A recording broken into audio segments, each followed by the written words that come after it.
So the question is, what can we do? What can we do to let these American companies know we, the consumers, the people that buy that clothing, are just not okay with the status quo?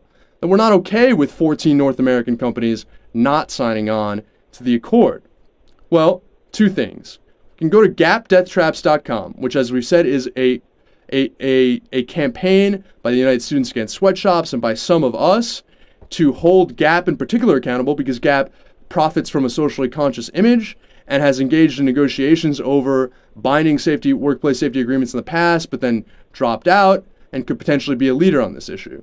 So you can go to getdeathtraps.com. You can also go to credoaction.com. Credo Action. Credo Mobile is an organization, a progressive cell phone organization that we've spoken about many times on this show, and they have a petition that now is just starting out. It only has a few thousand signers.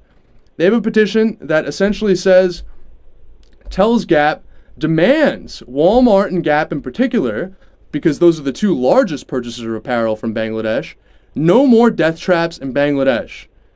It's an amazing campaign, and it's a campaign directed at all 14 North American companies who have not signed on to the Accord on Fire and Safety, Building Safety in Bangladesh.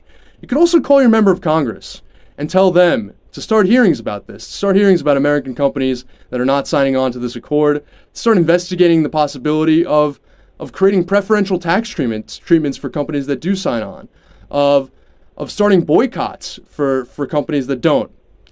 That's what you can do, because at the end of the day, if we profit, if the clothing we wear has the blood of workers in the developing world on it, we are betraying our ancestors who fought and died, not just for freedom, but for decent safety, dignity, and labor standards in the United States when we had those kinds of workplaces in our country.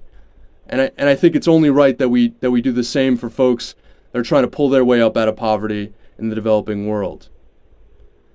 We've got a great discussion coming up with Mike Elk on some of the labor struggles that are going on here in the United States right after this when Take Action News continues, so stick with us.